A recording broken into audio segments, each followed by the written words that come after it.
Sunday, right here on twitch.tv/Echoplex Media. It's the Plex. 7 p.m. to 9 p.m. Pacific and on into red light. We have the worst news in the week that no one else will cover.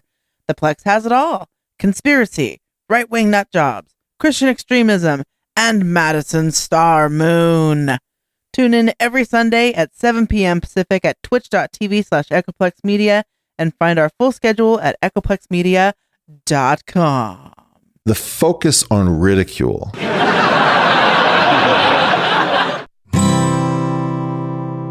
I'm white, and I've got everything I need. No one clutches their purses when they're in a room alone with me. And I can drive for any neighborhood I please at any hour, and the police don't do a thing. So if I see a penny on the ground, I leave it alone and fucking flip it. I'm a straight white male in America. I've got everything I need. I'm a guy getting paid more than a girl with a degree. And I can walk down the streets after dark, no one wants to rape me. And I can get a girl pregnant and just as easily flee. Just like my straight white male dad did to me. So if I see a penny on the ground, I leave it alone and fucking flip it. I'm a straight white male in America. I've got all the luck I need.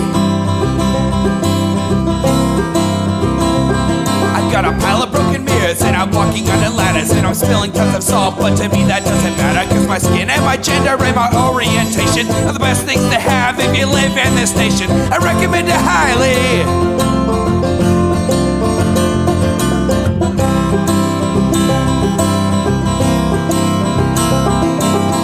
I see a penny on the ground, I leave it alone and fucking flip it.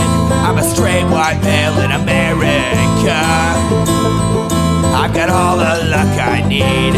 Shit's gonna work out for me, cause I'm a straight white male in America. I've got all the luck I need. Hey everybody, welcome to the Intellectual Dollar Tree. We do the show live every Wednesday at 7 p.m. Pacific right here on Twitch. That's twitch.tv/Echoplex Media. And I don't know, give us some money, patreon.com/Echoplex, or hit up our website, echoplexmedia.com. Click the support tab. I'm producer Dave. You can find me on Grindr. And I am HK Perrin. You can find me on Mastodon at hperrin@port87.social.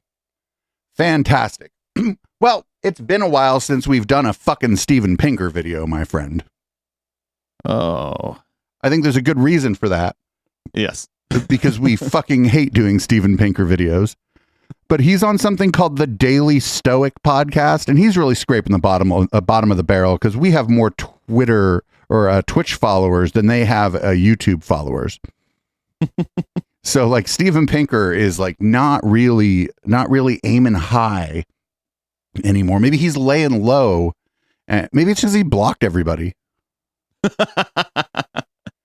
This motherfucker has blocked more people than Madison Star Moon. In all fairness, he could just be like, you know, trying to be kind to a new or up and coming content creator. Yeah, maybe. Or maybe he's like, oh, Stoicism. That's something I'm supposed to be interested in. If you go to a fucking dinner party and you're like, hey, you know, you meet somebody, maybe they seem a little interesting. You're like, oh, you know, what are you into? Like, what's going on with you? And then they go, you know, I'm really into Stoicism. Fucking run away.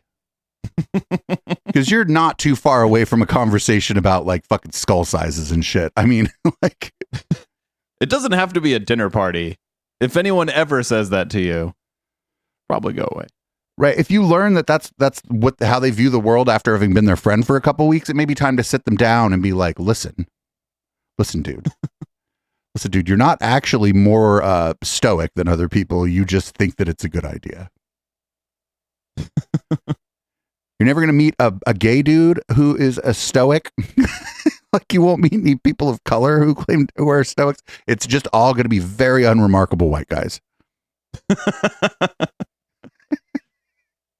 Speaking of unremarkable white guys, here is Steven Pinker's interview with the Daily Stoic. communicate is contained in the longer article. And not always a book, but a long enough article that it isn't. Wait, what? I suspect that any movement that kills its critics or fires or shuts them up, that's probably a sign that this is a decadent intellectual movement that's not going to lead to something good. Was that the best part of the interview? Fuck.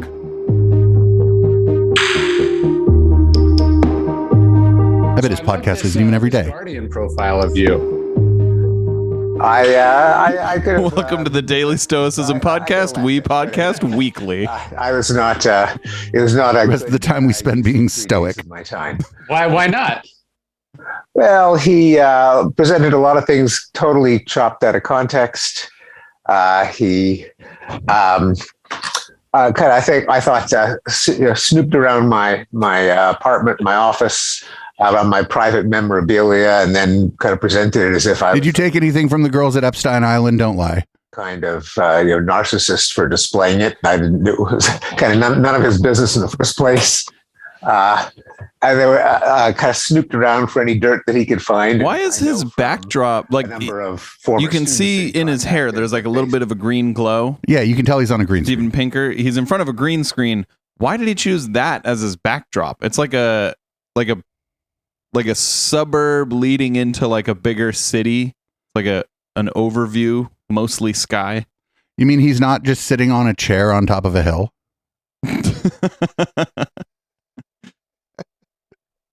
He like dragged an office chair up a hike and a little MacBook. He spoke to him at length, and none of that made it into the interview. So it was in general, it was an adversarial profile. I knew that was possible because 25 years ago, I had read Janet Malcolm's famous essay on how journalists like to cozy up to their subjects and pretend to be friends, but then often write highly. Wait, he has a fundamental misunderstanding of what like a journalist does. Isn't a journalist's job to write an article or maybe even a whole book about a subject matter? And just because they're being cordial to you, like while they talk to you, doesn't mean they're not going to burn you down in their article. Correct. Like the journalist's job isn't to be your friend. Yeah, that is journalism 101. It's probably like be polite to your subject. Like if you're interviewing somebody about something, it's probably like, oh, you should generally be polite. You'll get more out of them if you're polite to them. But like, what the fuck? Does he think that everybody who's polite, oh, these people all think that, right? They all think that if someone's polite to them, like during an interview or whatever, that's their friend. It's like a big IDW thing where they think that because somebody was cordial to them that like in person or whatever, that this person would never ever say anything negative about them in the larger public conversation. Yeah. These are probably also people who think that the waitress is hitting on them. Right. We'll go with food server here. We'll be otherwise the woke police are going to come after us. But yeah, specifically. Well, I doubt they would, maybe some of them, but I doubt most of them would think that the waiter is hitting on them. Well, the food server that happens to appear to be a man. Yeah. Yeah. I had a friend who would always hit on the food server, and I'd be like, what are you doing? You're putting them in a very awkward position because it's their job to be nice to you. Yeah. Don't hit on your wait staff. Or anybody when they're at work, especially if you're at work with them. I mean, a lot of people like you. I don't know if you were being sarcastic or not, but a lot of people said, "Oh, great profile! You came off so well." And perhaps that is the impression I'm being overly sensitive. No. Yes, you are overly sensitive, sir. Largely positive, but isn't it interesting when you are the subject of how the news is made? And then I think there's something, was the Gale amnesia effect. You see how the news is made when it pertains to you or something you're an expert about.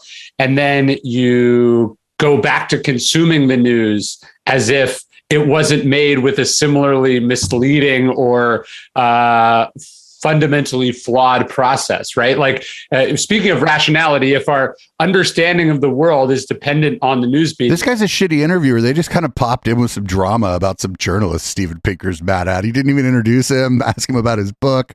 Like, he didn't even be like, hey, what's your name? Yeah. I have a different theory too. I do think he's right. You see how, the news is made when it's about you, but you also see how you're not the hero in everyone else's story. Right. Like if somebody wrote a piece about our show and it was like, and I interviewed with them and they were like pretty cool to me and whatever, and their piece was highly critical of our show, I might actually read their piece and see what they had to say and be like, oh, well, maybe I do a little too much of that, or, oh, you're never going to get me to stop drinking on the air, or yes, sometimes I smoke cigarettes on stream. Yeah, all these things are true. Okay, yeah, I'm mean, whatever. Yeah. We focus too much on people's character, sure. Oh, we've entered the conversation in bad faith. Well, that comes pre-advertised, right? But I'd like kind of that's literally our slogan. I'd like maybe take a it's on my shirt. Oh, you're wearing the pink HK shirt. I'd take a moment, like, but if there was other like less kind of funny criticisms or whatever, I'd take a minute to like think about them and be like, well, is this, could we do a little bit better job in a couple places here because this or that criticism is being leveled at us. And then I'd hit you up and be like, well, funny enough, HK, they really like me. They're super nice to me. All these criticisms must be about you. Like this idea that first of all, just he called it a hit piece. They didn't even really do a good job of saying what the article was either. We probably talked over it. That might be another criticism, is that we talk over the important parts and don't leave the captions on. Who knows? And then you just, experienced how the news media works. It does shake your understanding of the world a little bit. Yeah, it does, and there is a kind of insight that you get from being a subject of a media profile. And I remember the first time I was in a documentary many years ago, it gave me a new appreciation for how films are made. Just seeing it through different eyes, knowing how the process works, and it was a good experience because even dramas and fiction. Why did the guy pick a marble countertop for his background of his fucking video conference? You're right. It is a marble countertop. Maybe he just got new counters and he's really proud. This is just weird backdrops all over the place. I mean, this guy's got books. The interviewer, he's just got books, and that's normal. A fairly standard fare for a pseudo intellectual. Yeah, like 1 out of 3 backdrops is normal. How the cuts must be selected from a much larger recording process, what choices a director makes, gives you a new set of eyes with which to view the whole medium. Yeah, that's one interesting argument I've heard for why public trust in the media is at an all-time low. Is it because they write nasty articles about Steven Pinker? I don't think so. I think most people don't like Steven Pinker. Effectively, we are all content creators of some kind. Everyone sort of understands how these algorithms work to a certain degree, or understands the incentives that are operating under content creators because we've experienced it in our own Facebook feeds or Twitter feeds. We the illusion of the sacredness of the media or its sort of flawless methodologies has fallen away, and that's partly why we don't trust. Wait, is that what people thought before, that the media was flawless and sacred? No one has ever thought that. The media has never even claimed that. I don't think any media network ever has claimed that. Maybe with Fox. Maybe the exception of Fox News had their InfoWars. slogan of fair and balanced. InfoWars definitely claims that. All right, you're probably right. they make a version of that claim for sure. As much. Yeah, that could be. Although I suspect the bigger factor is the polarization that Sure. Everyone hates the media that they think are giving unfair coverage to the people they hate. Yeah, you have an interesting study in this book where you show What book? gun control. You just showed us that. That wasn't very stoic of you.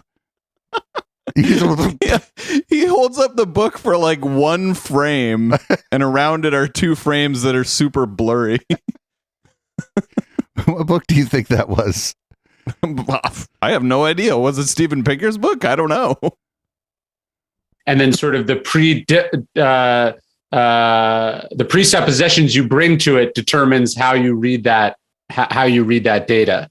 I don't talk much to the chat, but a couple times co-host of this channel, historian Matt's in the chat, is like, I'm into his Stoic philosophy. Boo Dave, boo Dave. I just found this out about you, Matt. You're fine. I've known you for fucking like 4 or 5 years now, and I just found out that you're interested in Stoic philosophy. You're fine. You're not like if your name if you'd been like, oh, I'm going to choose Stoic Matt when you first joined my Discord, I'd been like, I don't know about this. Yeah, we were specifically talking about the people who will tell you that within the first few minutes of meeting them. It's an example of the my side bias, which is one of the most pervasive of all of the cognitive biases. It affects people regardless of their intelligence. It affects people on both sides of the political spectrum. But yes, in the clearest illustrations are that if you present a policy proposal and you say it comes from a Democrat, then the Democrats think it's a great idea, the Republicans think it's stupid, and vice versa. Or if you present the results from I don't think that's true. It depends what the policy is. I think if you present the I think it's true to a certain extent. I think if you present a policy and you say, it's from your side, people will lean more towards accepting it, and vice versa if you say it's from the other side. But I don't think you can take a shit policy and make someone like it because you say it's your side's policy. I mean, again, this is all like kind of subjective too, right? Like when you mean shit policy, but like, yeah, something with a bunch of holes in it that doesn't make any sense, that's needlessly vague or verbose. Like, I think a lot of people are going to be like, I don't even know what the fuck I just read. I don't care who wrote it. It's like a fucking Eric Weinstein book, maybe, if he ever wrote a book. Like Obamacare, right, is a perfect example of this. I am not a fan of Obamacare. Like, I will say it is better than what existed before, but not by much, and it's not good. It is so far from good. It was a step in the right direction, but to get to the good side in that direction you're going to have to take thousands more steps. So, like, I think what's missing from Pinker's, I guess we'll call it an analysis here, is that if he would have said people who operate in a purely partisan way or nearly purely partisan way when they evaluate politics, this might be closer to true. But if you're left of center or right of center and you're not really necessarily partisan, but you're ideological, this might be less true. Okay. Yeah. I think that, you're left of center, but you're not a rah-rah Democratic partisan. I am very far left of center. I am much further than... That's neither here nor there. You could be center left and still not be like hyper partisan, right? Yeah. And so, like, what's missing from his analysis is like how partisan is this person? Not just are they team blue or team red when they vote, Yeah. Tests some policy intervention favored by the left or right. Each side will think that the data support the position that they believed all along, even with the same data, and sometimes even more so if they are highly numerate. It does not protect them from interpreting data in the way that they prefer a priori. Yeah. Now that part I will agree with him on, and I think that's exacerbated by partisan media. Because, nonpartisan media, in as much as that can exist, will try and look like it's the goal to look objectively at data and draw a conclusion. But, he's totally right in that, like, partisan media will look at the exact same data and draw completely different conclusions. And not for nothing, they just got done talking about a piece of media that wasn't like a glowing review of Steven Pinker, and they were talking about how bad it was. that just happened. Yep. That wasn't like it's some interview 5 years ago. That was in like this interview less than 5 minutes ago. Like, I don't want to spend too much time on the media, but it did strike me that if rationality is always hard, and I think it always has been hard, it's got to be more difficult in a time where, and you quote Steve Bannon, flooding the zone with shit. It's got to be harder to be rational when the zone is flooded with shit, whether you're a Republican or a Democrat, sort of whoever you are, whatever you're trying to study. Having to wade through misinformation and disinformation and just plainly lots of information, it makes a sort of a timeless struggle more difficult, I suspect.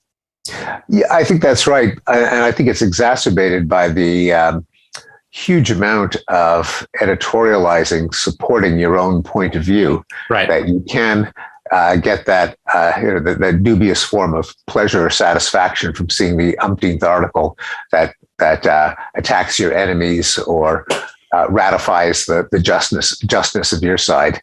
And we have not all of it is fake news, but a lot of it is all too much fun to read and I think can reinforce people in their prejudices.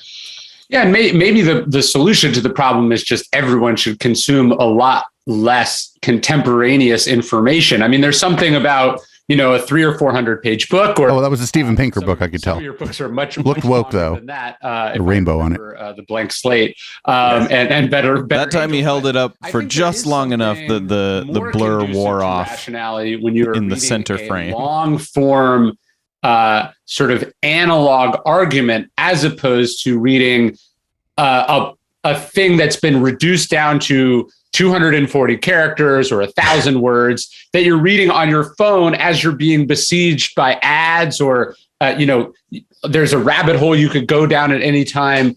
I think we need sort of quiet, dedicated space to explore big ideas. What they mean is that we all need to be rich enough to have a wooden library in our home, like a study, right? We need to have a study. There needs to be like a pipe, like a tobacco pipe, though, not a weed pipe, a tobacco pipe that you light with a match on your desk next to your reading glasses that actually they're not even corrective. You just put them on because that's what you put on when you're reading. We need to go back to like an old timey smart person version of like consuming information. Maybe read the classics.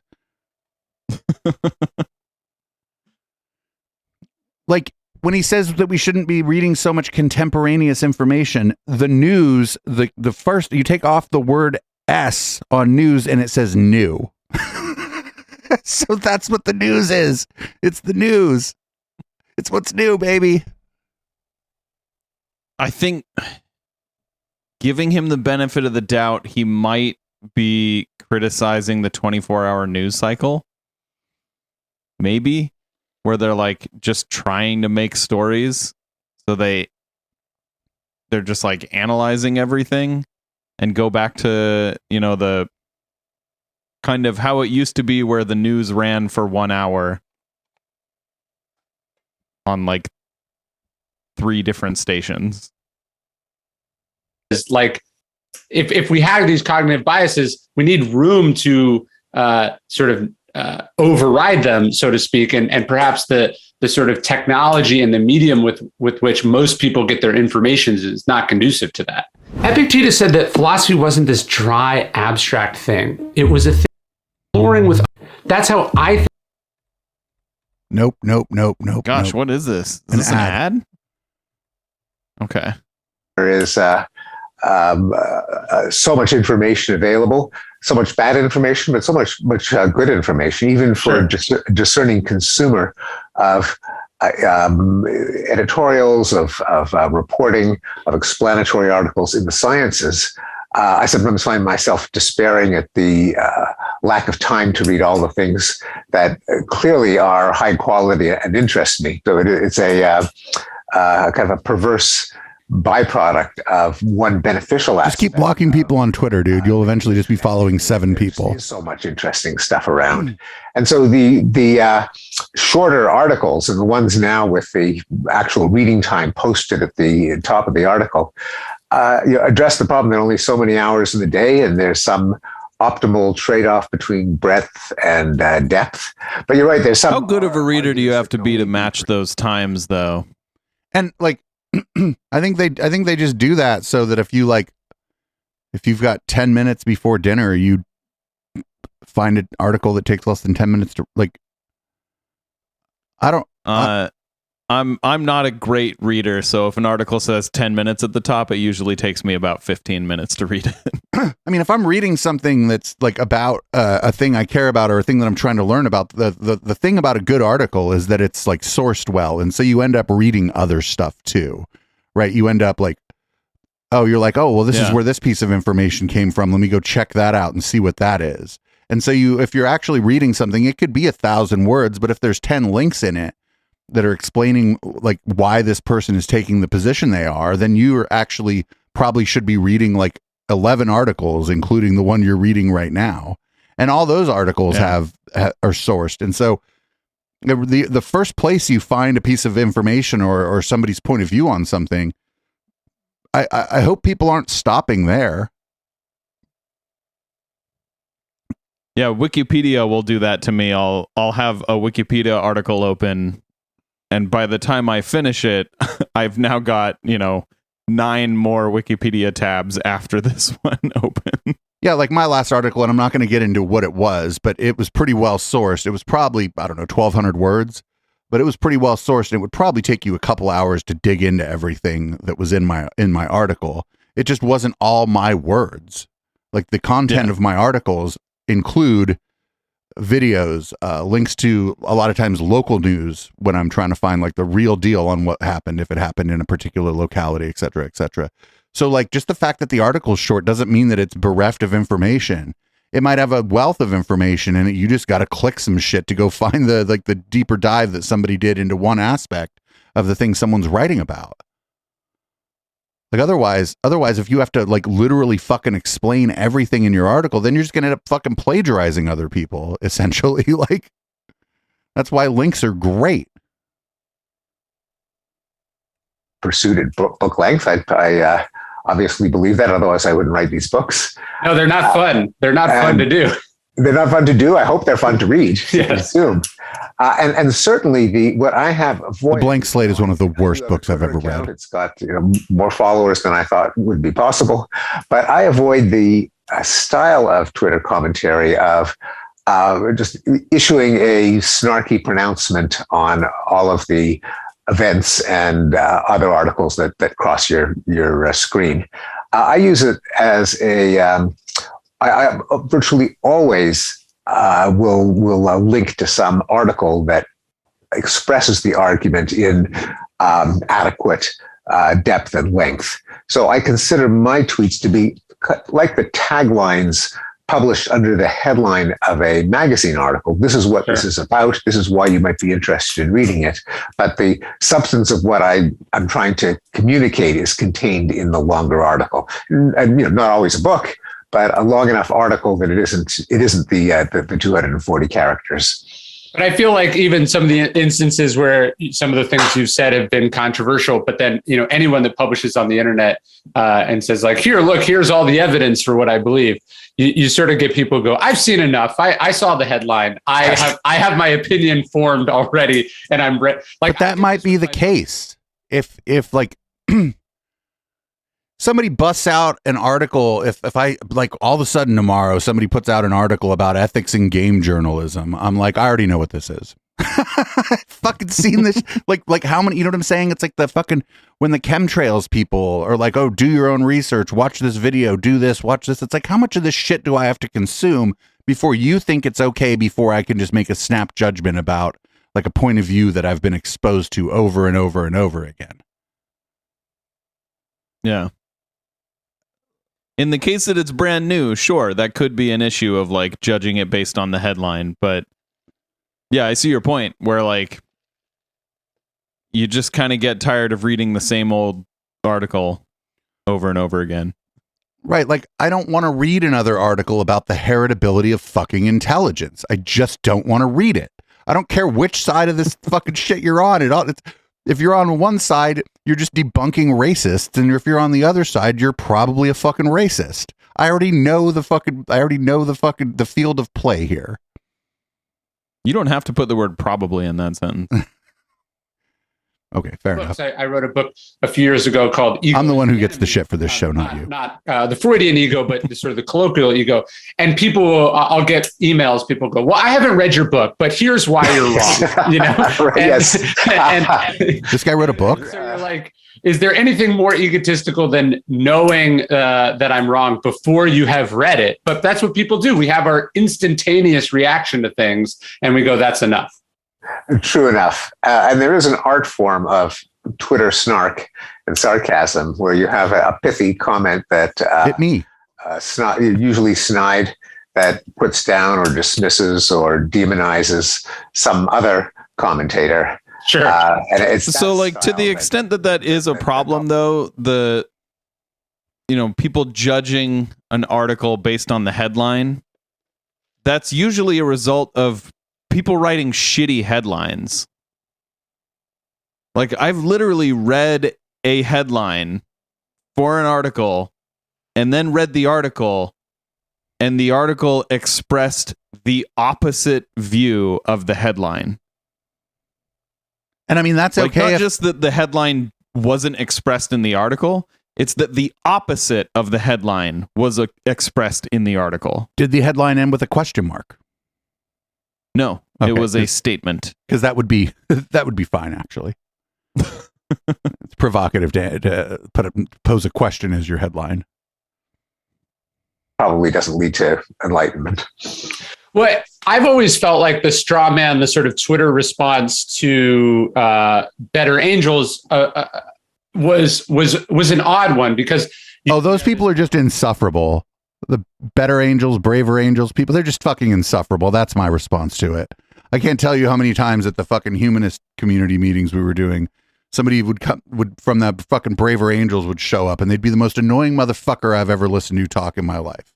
So that's pretty much the Better Angels of our nature, Braver Angels of our nature thing. My problem is that y'all are fucking annoying, actually. Fucking write that shit down and put it on Twitter. It's a beautiful book. It's very long.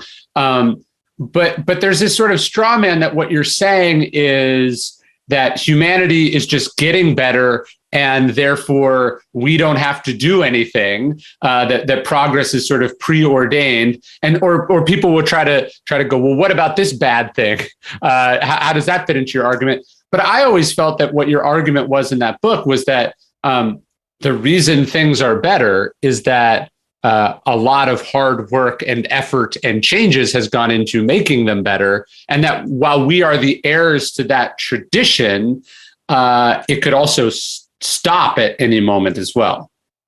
That's exactly right. And I continue to be amazed at exactly those two responses, but both of which seem to be really elementary blunders of thinking, but that are surprisingly complex. The one is, well, how can you say things are declined? Bad stuff happens.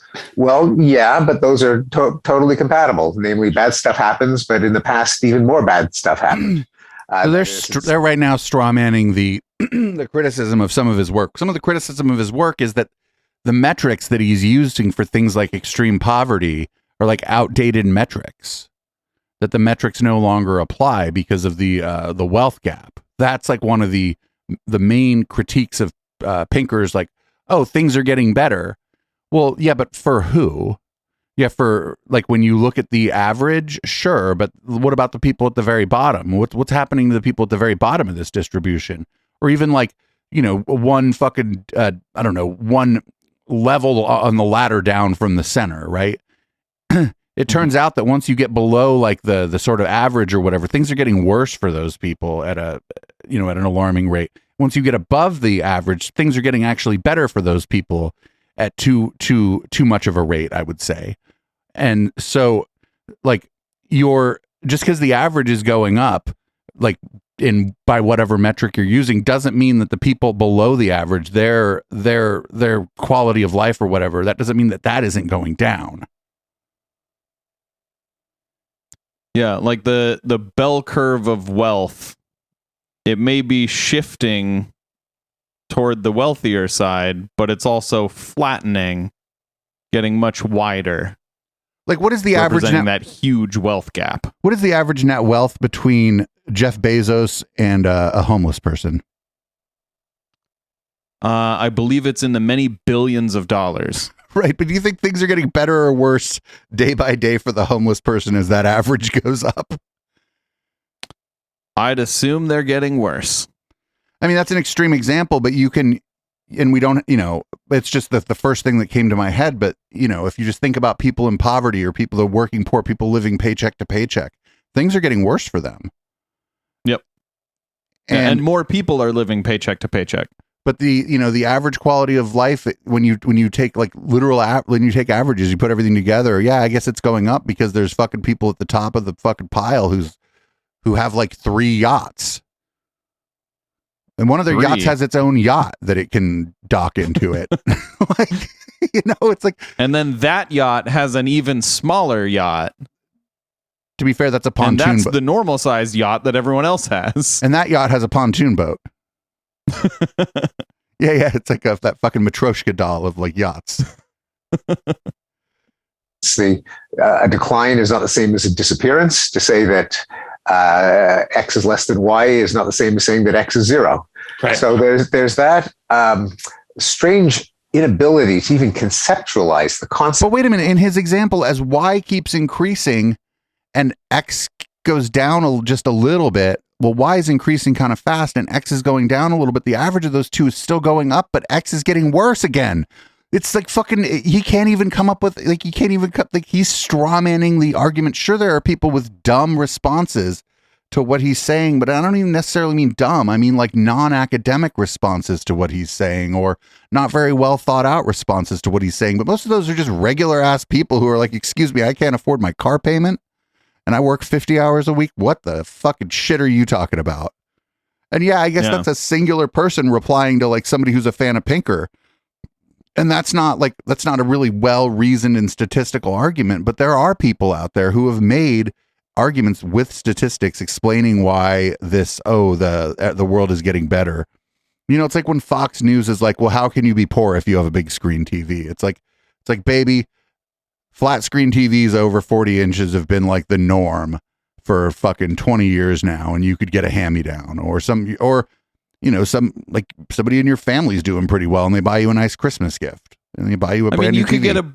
You could get a brand new flat screen TV that's 43 inches for, I think, $300 at Best Buy. So it's like, cool, $300. That's not going to pay for rent for a year. Right. Like that's like, what, a fifth of rent? A fifth of the average rent? Right. For in like California? Yeah, and that's like a 1-bedroom apartment. And that's for 1 month. Yeah, that's and I don't know if he's, doing that version, but the Fox News version of that is the extra 180. The Fox News version of that is an extreme version, but he doesn't, he's either not, maybe he just blocked everybody who fucking has a reasonable argument against like what he has to say. Cause again, he's blocked a lot of people. Yeah. And anybody who's ever mentioned Epstein is probably blocked by Mr. Pinker for, one reason or another. Progress. And I think he is doing what you're saying, where, the quality of life, so-called, is going up in terms of like whether you have access to a refrigerator, right? But like access to a fridge won't pay the bills. Right. And like so many people can't pay their fucking bills. And that, not for nothing, that fridge is included in the apartment you can't afford. So in the end, I know actually this is like practically communist of me to say this. Like I might as well just grab a hammer and sickle. But if you work full time, you shouldn't be barely scraping by. And again, about the fridge, guess if you can barely afford your rent, you can actually barely afford that fridge because that fridge is part of the apartment you're renting. Yeah. You know what I'm saying? Like the stove is barely, it's part of the apartment. The indoor heating, the indoor plumbing, those are all part of the apartment you can barely afford to fucking rent. So those aren't even your things in most cases. Like you mentioned the fridge, the TV's yours, right? But the fridge ain't if you rent. Yeah. But yeah, I am of the opinion that, if you work full time, you should be able to have a comfortable life, meaning not only can you pay rent, you also have disposable income to afford things like a better TV or a fridge if your fridge breaks, or like a game console so that you can play games when you get off your full-time job. Things can get better without being perfect. And the other one that you correctly identified, which is surprisingly commonplace, is things got better. Oh, so you're saying they got better by themselves? Well, no, that doesn't follow. Things can get better not because they got better by themselves, but because people tried to make them better and occasionally succeeded. And the implication being, if we want things to get better still, we should figure out what worked in the past so we can do more of it now.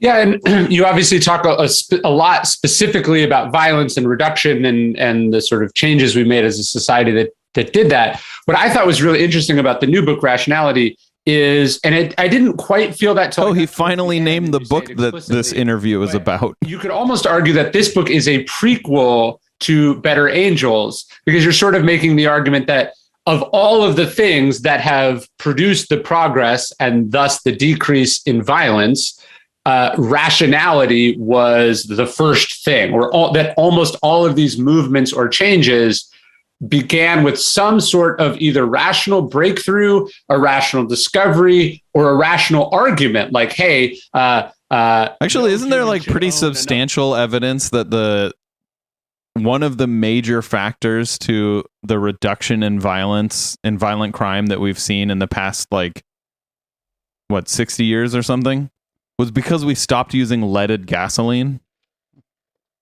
Yeah, it's hard to substantiate something like that, right? Because you're basically arguing in favor of like a negative or whatever. But some people believe that.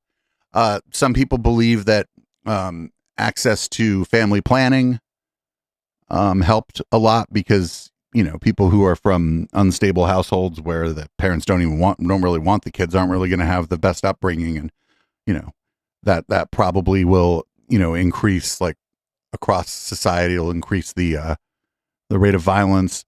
It could just be that it could be that, and a lot of people don't like this, could be that more people are moving to cities and learning to live with each other in a dense environment, and so, like, you're less inclined maybe to act violently when people annoy you if you encounter annoying people all the time. Because, I mean, if you live in a place where there's a ton of people, you're going to encounter great and interesting people all the time, but you're also going to encounter annoying people all the time.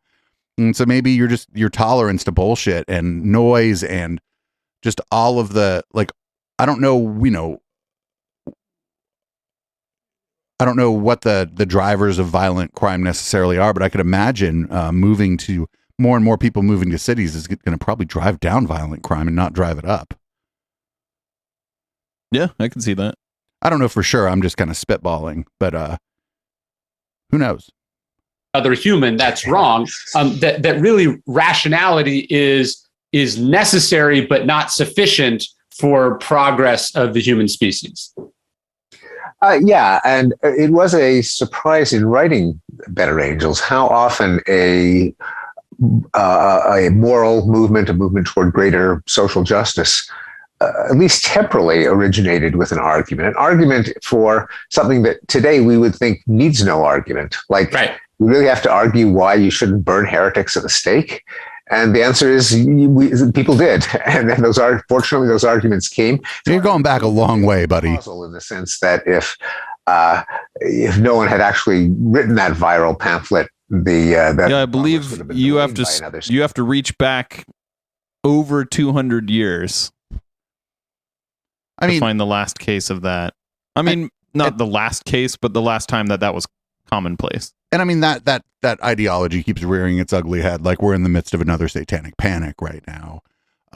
So, like, I don't know if, like, I'm not buying his shit on rationality. I think there could be something also with just greater state power. Like, if you live in a city, the police are very close by. Whereas if you live in, like, a rural place, maybe the police aren't as close by. I just don't know that these things are all just solved by, like, somebody having the winning argument. In fact, that's like a very kind of privileged academic person thing to say about the the march of social justice. Also, not for nothing, this guy is only for social justice that already happened. Right? If we're talking about things that would be considered social justice right now, his fucking tune changes real quick. Century, but it's not implausible given the chain of events. It doesn't mean that every improvement was conceptualized and argued for. In the Better Angels, I talked about, for example, the decline of tribal raiding and feuding and blood feuds, the decline of medieval brigandage and homicide and deaths from jousting and other conflicts. Oh shit! You know why there's fucking less violence? Is people don't joust anymore. HK.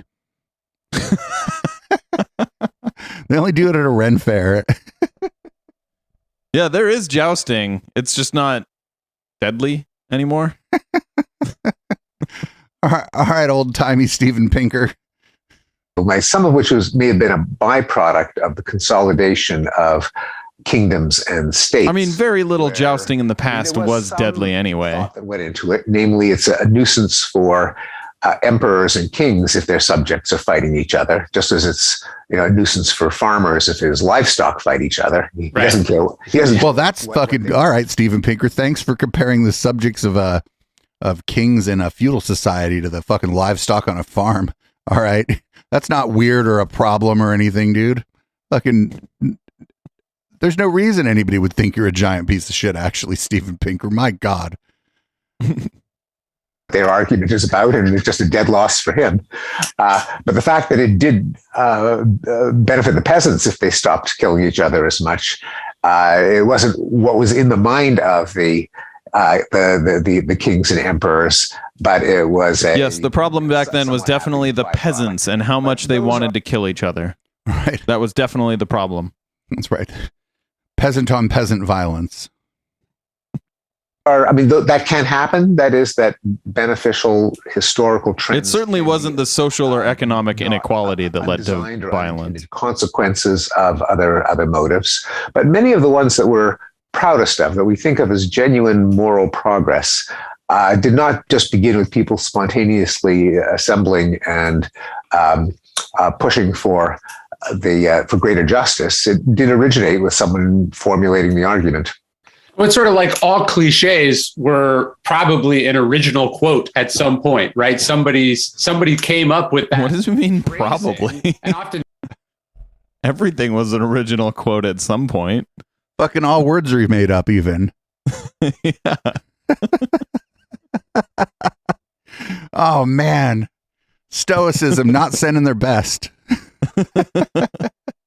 oftentimes, you can trace a certain cliche back to some person. It's always, you joke about Albert Einstein. It's always Albert Einstein or Mark Twain or someone. But yeah, but those are a lot of those are apocryphal, you dumb fuck.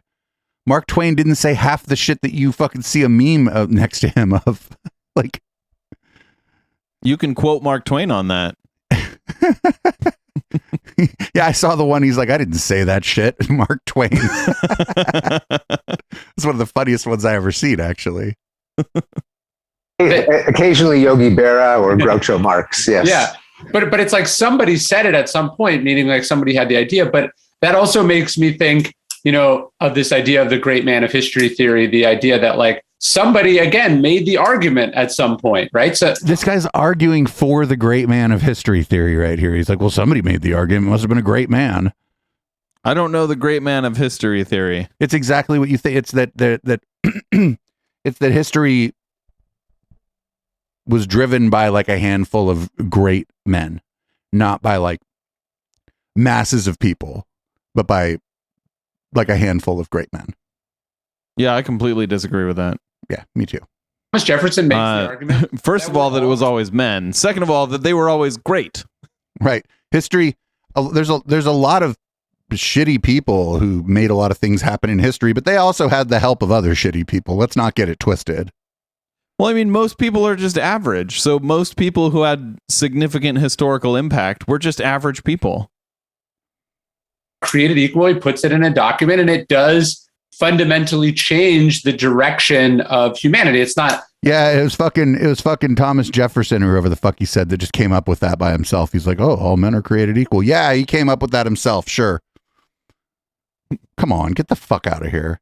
Original thought, but he manages to phrase it and support the argument as such that it convinces other people to go along with it, and that's that rational, the ability to rationally do that. Maybe also, no, we hold these truths to be self-evident that all men are created equal is not rational. You're not making an argument. Correct. You're in fact declining to make an argument. Right. And that's fine. Like, whatever. Also, like, I wonder if he thinks that's in the Constitution, because it's not. It's in the Declaration of Independence. State the importance of that. That's right. And Jefferson is an excellent example because, of course, he himself was a flawed man, to put it mildly. Yes. And the country did not live according to his principles. But that was precisely, almost to the word, what Martin Luther King in his famous speech after the March on Washington, namely, this country issued a check. It was so far it's a bad check. We're here to cash it. Yes. Namely, that all men are created equal thing. Remember that you promised. We're here to hold your feet to the fire. God, they really only like 3 sentences by Martin Luther King Jr. I'm telling you, they do. Yeah. They really don't like hearing the other stuff that he said. Right. But it was fairly radical. A lot of it was socialist. Like it was not just this sort of like they like to say like a colorblind thing or whatever. That was like, he actually didn't believe in any of that shit. His legacy, it was organizing people to put their bodies against the machine. And people don't like that legacy if they're the machine. To force you to make good on it. So the idea outlived the original implementation. It was there to appeal to, and it did have an effect. I think, by the way, the general influence of arguments on history, not so much as great man, but I think it was who said, was it Victor Hugo? There's nothing so powerful as an idea whose time has come. Yes. And it isn't. I mean, in the case of Jefferson, of course, there is that statue of him in Washington, and he's on the $10 bill. No, what is he on our currency? He is. I forget. The point is, I haven't seen cash in so long. I think Hamilton's on the 10. Right. I think Jefferson's on the 20. Everyone knows who Thomas Jefferson is. But the thing is, it wasn't about him. It was about the idea. Could be wrong. There are movements where the idea, having been loosed in the kind of intellectual marketplace of ideas, but the idea, no, dude, get the fuck out of here. These are like this is like an Enlightenment idea. This isn't like Jefferson, like the founding fathers or whatever did not come up with these ideas. They were to the extent that they were doing this, or they were attempting to codify some ideas from the Enlightenment into law in a new land. These were not. He didn't just. It didn't just come into his head. Oh, we hold these truths to be self-evident that all men are created equal. No, he didn't make that shit up. Get the fuck out of here. Yeah. Chat has corrected me. Jackson's on the 20. Jefferson is on the 2. I don't want to get bogged down in talking about who's on the currency. Okay. Remember who originally formulated the idea takes on a life of its own. And in the case of feminism, for example, I cite the first English feminist, Mary Astell, who, co-opting one of John Locke's arguments for why we shouldn't have slavery or absolute monarchy, she said, well, geez, if there's a good argument against slavery in the country, why should there be slavery in the home? If it's not good for a man to be under the arbitrary whim of a king, why is it okay for a woman to be under the arbitrary whim of her husband or father? And the idea did catch on, but we don't call it Astellism, and we don't kind of march around with posters of Mary Astell. It's kind of hold on though, like it's not like people heard that and they went, oh, you know what? That's a really good idea. I think I'm going to go with that idea. No, it was a fucking battle. Right. And he's leaving out a whole lot of context here. And I just guarantee that like this person didn't come up with this either. You know what I'm saying? Like, whoever, she was just probably the richest person in a given time period who had enough privilege to speak these words and have them be taken seriously by other privileged people. And that's why Steven Pinker knows who she is. I mean, whatever, if you're going to use your privilege, like, use it that way. But the idea that she was like, oh, actually, this is bad too, the way that women are treated in society. No way did she first come up with that. Absolutely not. Fuck no. I mean, that's the thing, is like, it was a movement. It was the movement. It was not the idea. It was the movement that caused social change. And a movement is made of people. It's not made of ideas. She deserves enormous credit, but what counts is not that this particular woman said it, but that it was a good idea. Someone had to have said it. She was the one. Yeah, it's almost as if, like, in the way that obviously someone invents the hammer or the wheel, or some early man invents a tool, and then that tool. How do you know it wasn't a woman? People applying that tool in different contexts to solve different problems, or building on it, or tweaking on it.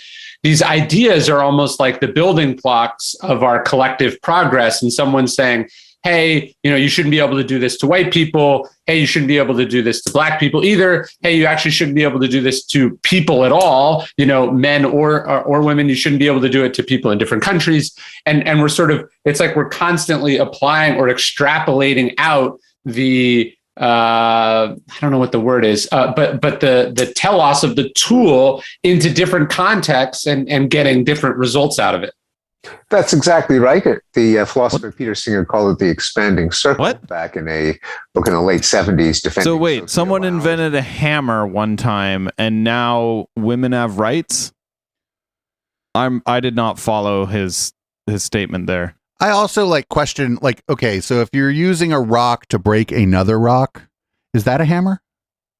Like, at what, you know what I'm saying? At what point, and I mean, it's not, but at what point, how much do you have to manipulate something to call it a hammer, right? Like, does it need a handle to be a hammer? Maybe. But it's not like somebody just came up with the hammer because they needed to break something, right? They needed a better way to break something. Yeah. If it doesn't need a handle, then we definitely weren't even human when we invented the hammer. Because, monkeys bash things with rocks. Of course, the next logical step is, well, why stop at Homo sapiens? Other animals are sentient too, and many of the arguments that we make against torture and slavery for other races should be extended to other species. That is, there is a kind of self-expansion. We already have that. It's in the animal rights. Like, you're not allowed to abuse and torture animals unless, if you're Elon Musk. That all of the lines that separate sentient beings into categories are at least morally arbitrary. Are there any ideas like that, or expand, like, if we're thinking about the moral progress we've had versus where is this energy going in the future, are there areas or ideas or things that you see, I don't want to say as promising, but just almost less judgmental? Where do you see the areas that we're expanding into, or where do you see the forward progress potentially going?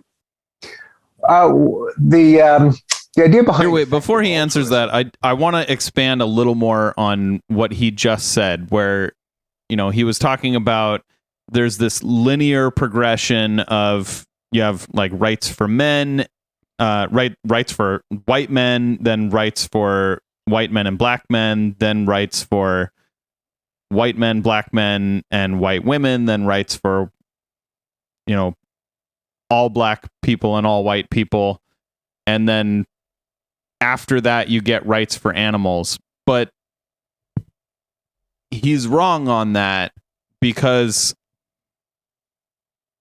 the rights for animals thing, people were debating animal rights back in the early 1900s, way before the civil rights movement. They were probably debating, they were probably stuff about that prior too, right? I mean, they were probably, people going, "Why are you torturing your cow?" Like, even, you know what I'm saying? Like maybe you shouldn't be allowed to torture your cow, but you can torture your slave. That's fine, right? And yeah, these things they're happening. He's suggesting they're happening in series, and what you're saying is that, and I tend to agree that they're happening in parallel. It's just that there's more kind of energy behind one of them at any given time in history based on what else is going on, or who's holding the microphone or whatever. Yeah. That's pretty simple. It's not, I don't think that what I said is complicated or controversial. Like, namely that we try to measure the effects of our interventions and keep the ones that actually do the most good, save the most lives. Sure. Is a promising idea. And it is a relatively new idea. Like, go out and measure and see if what you're doing. What, it's a new idea to try to do what works to improve the lives of people. Get the fuck out of here. Also, I don't agree with him at all. There's a lot of regulations that have demonstrably saved lives that we have pulled back. Oh yeah, because they didn't incentivize profit, or they didn't have the effect of increasing profit. And in our society, if a regulation doesn't increase profit, it is under much more constant scrutiny. Benefits the people you want to, and ranking it in comparison to other interventions, like that this charity has an ROI of X and this charity has an ROI of Y, and yeah. But wait a minute, no, that's stupid too. Actually, that's that effective altruism shit. And the thing is, like, some problems are expensive to endeavor to solve, and so you're gonna expend more resources to make a lesser impact. But the problem could be so bad that that's fine. Yep. And taking into account things that people often forget, such as if there is a newsworthy story featuring some pathetic and highly photogenic victims. Of course, it's good to help them, but remember that the very fact that it was in the news means that lots of people are rushing to help that little girl or this particular community. And it may be that so many people have seen the news and have been motivated to hit the donate button that it's kind of... Well, then this is so stupid. You're taking away the agency of the person collecting the money. Once the person collecting the money, if they're an ethical person, they're like, "Oh, got plenty of money for this." You can remove the donate button from your fucking website at any time. And instead put a fucking thing that says, "We would like to thank the people who donated to this. We've been able to take care of these people, great, and then you put a fucking, you go, you know what? There's this other person actually who could use some help." Like, I would say that only rarely happens. Right. It does happen. Right. But of course, I'm just saying that it's an ought, not is, right? Yeah, of course. Like, maybe people get greedy or whatever, but they're taking away the agency of whoever's collecting the money here now. They're almost calling it like instead of crowdfunding, they're almost calling it like mob funding, if that makes sense. Democracy versus mob rule, that kind of argument. Each organization may have been saturated, and you might be better off donating to some movement that does not get the same publicity on a particular day, but is saving lives 7 days a week, 52 weeks a year, no one of those days of which makes it into the papers, but the dollar. I mean, they're also not really considering, like, most people when they donate to a charity, they're going to either donate to a local charity or they're going to donate to a charity that personally that is like working on an issue that personally affects them. Or that they care about because maybe it affects people that they can empathize with. Yeah. So, like, if I, let's say, I'll give you a perfect example. My uncle died of a brain tumor. I have donated quite a bit to brain tumor related charities. So, it's not like I sat there and weighed, thinking about, like, well, how much good does this charity do versus this other charity? Maybe I should be putting my money in this charity. No one's actually sitting there and doing that. People donate to things that are personal to them. Helping, saving far more lives. So that's another new idea about beneficence and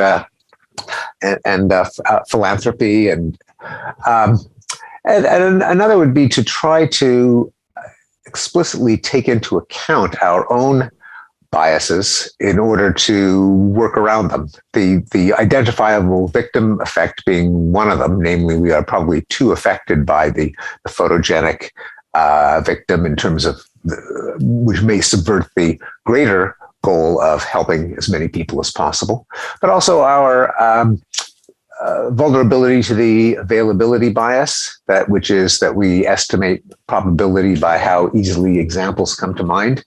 The news feeds the availability bias because that's kind of what it is. It's an availability machine. And it may be that solutions to big problems, including climate change, including safety and terrorism. Okay, so climate change, safety, and terrorism, I don't think that those are things that we should be setting up a fucking GoFundMe for. Call me crazy, but I think those are the purviews of the nation state. I would agree, yeah. So the answer there, unfortunately, people don't like this. It's taxes, baby, taxes. Yep. And then you hope that you have a competent government that will allocate resources and do big things with that money or with those resources. We're not going to solve climate change by all donating to some climate group. We're just not going to. Yeah, because you know who's not going to donate? The people that hoard all the fucking money. Right. Hidden from us because we glom too easily onto a gory image from the headlines that morning, as opposed to the underlying reality as revealed in data. Yeah, I know it's not exactly new, and I know it's sort of a boogeyman for some people, so it kind of becomes almost fundamentally irrational, the response. But it also strikes me that some of the reckoning or conversation we're having with what they're calling critical race theory, again, I think it's a relatively bad name, but the idea that there are interlocking or interrelated forms of oppression or injustice, that just one's intent on a given action is not the whole story, that there could be legacies of issues or sort of different again, structural or systemic issues. So that again, the thing might have started with good intentions, but the outcome is fundamentally unjust because it doesn't address for preceding inputs. That's okay. So first of all, this guy's like, oh, I don't like the name. I think it's a bad name, critical race theory. Dude, it's an academic concept. It's critical theory applied to race. Yes. Applied to race and racism in society. It is not a marketing slogan. It did not come from the show Mad Men. Madison Avenue had nothing to do with it. There's no marketing department for it. Like, it is critical theory applied to race. So tough shit. Yeah. And the reason he doesn't like the name is because the right wing has dragged the name through the mud.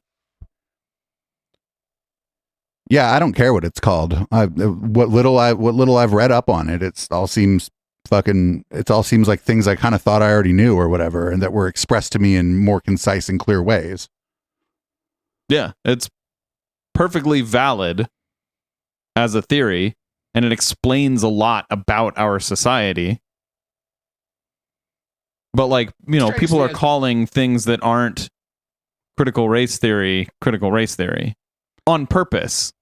What's the one guy who tweeted out basically the quiet part saying, cool, now that we've, successfully branded everything we don't like critical race theory, they're going to struggle with this term in the future. Who was that guy? Relatively Chris Rufo. Innovative or new way of thinking about injustice and progress. I'd be curious what your thoughts are. Yeah, I tend to have a more critical view of critical race theory and critical theory in general. The problem with the movement is that by seeking and what's called critical squared, trying to root out racism, a highly loaded and emotional and condemnatory term for what might be unplanned outcomes, it can easily turn into a hunt for villains instead of an attempt to understand cause and effect. And it may also misapply. But like, that's literally not what it says. It doesn't say, you know, these things were intended to be racist, or the people who implemented these things were racist. Like, CRT just explains these systems have racist outcomes. So I would wager to you that I've spoken on air or on pre-record on the podcast to more critical scholars than either of these two have, at least like in a public way. Spoken to critical sociologists, spoken to somebody who does critical legal scholarship, and Professor Q is a critical scholar. I mean, arguably, Alex Mandela from the Q Origins Project is a critical scholar. Like, these people don't talk to anybody who's involved in critical theory, much less critical race theory at all. Because those people all criticize these people, because critical theory, you're literally being critical of like the popular ideas in your society. Like, that's what it is. So Pinker is a popular ideas guy. I don't know how that happened. Guy on the left, not so much, but falls in line with Pinker's popular ideas about society. So, and it could be argued that to some extent we do critical theory on this show is critical theory, that's like the rubric that we approach this stuff from. Neither of us are critical scholars. Neither of us have a background in critical scholarship, but it could be argued that that's like the framework that we're operating from. And so I just wish these people, well, I don't really care, but for the people who take people like Steven Pinker seriously, I wish you'd have more discussions with folks who are doing critical scholarship. Yeah. I don't give a fuck. They'd probably correct him on this. Like, it doesn't explain intention, you know, whether it was intended or not. It just explains why the outcomes are that way. Somebody in chat called it critical chicanery. For reform to... That was actually the second thing that we were going to call this show. ever more subtle forms of racist, because it really, by using the term racism, Crit chic, kind of for short, racial discrepancy, it's a movement that basically attempts to demonize. Who are the bad guys? They may not realize they're bad, but no, it literally doesn't. Like, it actually makes attempts to not demonize people. Right. The like, only thing from what I have been explained, it literally makes an attempt to not demonize any sort of individual. And if anything's being demonized, it's like systems and the inertia those systems have. Be they legal systems, be they, non-legal systems, societal systems, be they the medical field, be they the HR department at where you work, where these biases, it wasn't that long ago that like black people had to sit on a different part of the fucking bus. These things have inertia. They don't just stop as soon as the laws are taken away. Yeah, it helps, right? It's not like it's bad to outlaw things like making people sit in segregated parts of the bus, but the inertia of the system that put that into place, it's still moving. Where you don't just stop a barge. And like, that's what's going on here. And not for nothing too, Pinker is one of these race and IQ people. And so that might be one of the main reasons that he doesn't like any kind of critical theory, or especially critical race theory, because he will often say that he is engaged in the dangerous idea of racial IQ differences. And so the critical scholars, be they the Frankfurt School, be they fucking currently people engaged in critical legal scholarship, they all think he's full of shit because he believes in that race and IQ bullshit. And so of course he's going to be critical of them because they think he's full of shit. And I think that he is full of shit. He's demonstrably full of shit. And so, but he's not going to say that here, because that actually, after that big kind of kerfuffle, I'll call it, with Sam Harris and fucking Charles Murray, that actually it blew up for a minute and like it was starting to kind of gain some traction, and now I think people make fun of it so much that it is on the downturn again, thankfully. They'll find something new though, don't get me wrong. They'll be like culture, and they'll go back to culture, right? As soon as whatever fucking pseudoscience they have gets like made fun of, mocked, criticized into the ground, they'll just go back to culture, which is disgusting actually, right? You're just basically saying that another group of people is dirty or immoral or whatever because of what you've decided their race is, be they from Haiti or Africa, which are actually on the opposite sides of the planet from each other. But oh shit, they all look black to me. Must be genetic. Like, or their culture. Never mind the history of Haiti. My God. I'd be stunned if the Haitian people didn't have some major societal problems after what fucking white people did to them over the course of history. Africa too. Jesus fucking Christ. Whereas some of the discrepancies might be the unplanned results of social and historical forces where there isn't a bad guy now. There may have been bad guys 250 years ago or 100 years ago, but kind of doing this moral reckoning. We can look back at the oldie times and find like examples of bad people and bad fucking organizations of people who are doing shit to fucking minority groups. But I don't know if we can find it today. I don't know. I don't see any of it here. Also, the people doing as far as I know, racists are only from the 1800s. Ignore those people over there doing critical scholarship because they all make fun of me. But don't worry, I had the last laugh. I blocked every one of those last motherfuckers on Twitter. And anybody who mentioned my name with Jeff Epstein's name.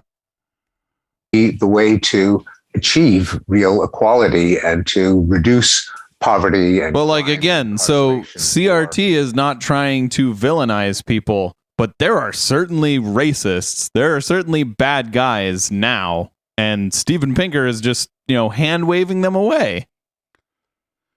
Right, and I just again and maybe we'll leave the CRT and the critical theory here. I just think these people should maybe spend a little bit of time having public conversations with critical scholars.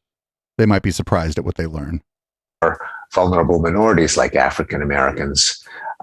There's a saying that I quoted in the Better Angels of Our Nature from the great pacifist statistician Louis Fry Richardson, who responded to the cliche, to understand is to forgive. And he said, well, maybe not, but to condemn too much is to understand too little. If what you're always doing is trying to root out racists to shame, you may be oblivious to what is really happening and therefore point to the wrong causes and therefore be impotent in actually trying to improve the lives of the people that you're hoping to benefit. Yeah, it's a tricky thing because I think it's sort of political execution has been counterproductive at best, sloppy or outright flawed. I think it's because people who were studying CRT weren't trying to make it political. But the idea of, to sort of go to what you're saying, that to me it strikes me as a kernel of value in the idea that there could be injustice without a bad guy, right? Like that strikes me as an insight as far as how we understand history, how we understand systems, how we understand moving, what we should try to do or build going forward. The idea that a racist is not always a bad boogeyman, but that there could be racist ideas or structures or systems in place that no one would choose, but because they are legacies of other things, we have them. That's straight. Wait a minute. Isn't like he just described like critical race theory? Yes. He just described it. He didn't like it when it. This guy's an idiot. Idea of as having some value. I think the idea, I agree, the idea absolutely has value. Although to call it racist, which is a condemnatory term, it's a vile thing to be a racist. But to identify policies, structures, laws that disadvantage African Americans as racist means that you are saying that there's a bad guy. And in practice, that's exactly what's happened. People. All right, we got to end the pod at some point. It doesn't. What the fuck is he talking about? So we got to end the pod at some point. We're going to end it here. I think we are going to finish this during the post game. But like, what strikes me here is that they just said, oh, we don't like critical race theory. And the fucking dude on the left just described one of the main kind of points that's being made by the critical scholars that I've talked to and by the stuff I've read, is that these are structures, and the structures have fucking inertia. That's it. So does there have, like, yeah, there are bad guys. There's these two who are sitting here shitting on the idea that they actually agree with because they don't like how it's been framed, because the people who have fucking, basically the people who espouse these ideas dunk on Steven Pinker all the time for being a fucking phrenologist. The interviewer only said that he didn't like the name. Does he not like all of CRT, or does he just not like the name? I'm a little confused on his position, but I don't think he's trying to give his position here. Right, and Pinker's position was clear. He was like, Pinker's position was very clear, especially at the end there, where he says, if you call a law if you call a law racist, then someone is a bad actor. Like, what the fuck are you talking about? Well, I mean, those who enacted the law were the bad actors, right? Maybe, but what if they're all dead? Well, then they're not around to defend themselves. It's the ultimate form of cancel culture, HK. So, like, then who's the bad actor? Like, we're not, like... Again, even if the intention of the law was not to be racist, a law can still be racist. And in that case, it wouldn't have been passed by racists. It would have been passed by people who had good intentions and bad ideas. And they passed those ideas, and the ideas have a racist effect. Right? So even giving him the benefit of the doubt, Steven Pinker is wrong. And if we don't give him the benefit of the doubt, like what I said is that he's mostly mad at critical theory because those people are the people who dunk on him in an academic way, not the cartoonish way that he talks about, not just posting pictures of him with Jeff Epstein until he blocks them like I did. Yep, there's that too. So, yeah, I don't know what to do with this. Pinker's stuff is boring, but it's also really frustrating. And I really, really get kind of frustrated with, like, I don't know, like kind of center left people who really like him, because they're just either they haven't really consumed his work in any kind of meaningful way and have only seen his TED Talks where he kind of knows the audience, or they just want to believe the things he's saying because they kind of want to be able to defend the status quo. And I'm just kind of guessing as to the reasons here, but the guy's just he's just said some wild shit, and he's wrong constantly. He keeps stepping in it and then blaming everybody else for it. And it's just amazing that this guy has reached like the rarefied atmosphere of academia. And I don't understand it. I mean, it's the same as everyone else who labels themselves a public intellectual. Yeah, I guess so. Well, that's been the podcast episode. Don't worry, live viewers. We're going to watch the rest of this so you can continue to bash your head against whatever you were bashing your head against for the last fucking hour and 20 minutes. HK, do you want to switch to something new? You want to read? Yeah, then we'll switch to something new, and then you can maybe find a new object to bash your head against. No, I mean bash your head against something new. Yeah, if you've maybe destroyed the thing that you were bashing your head against. HK, do you want to read the show out? Yep.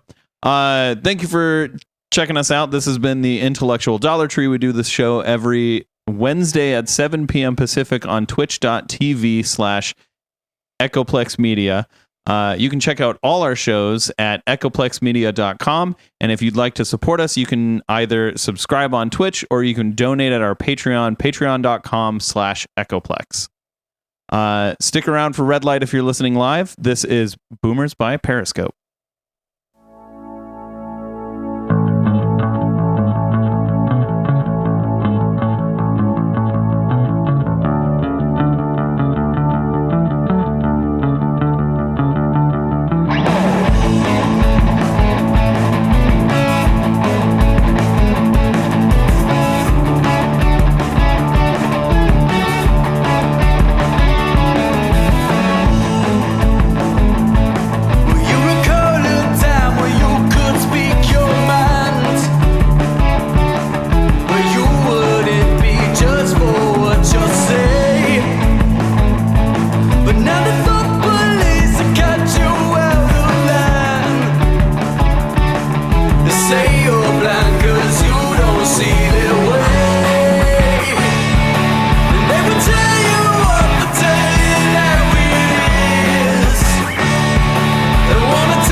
If you like what we're doing at Echoplex and aren't into Twitch, please join our Patreon at patreon.com/Echoplex. For $5, you can get every show from beginning to end sent to you as an MP3, even the stuff we bleep out because it's too spicy for Twitch. Echoplex would not be where we are today if it wasn't for the community support we receive. Find out all the ways you can support the show at echoplexmedia.com/support.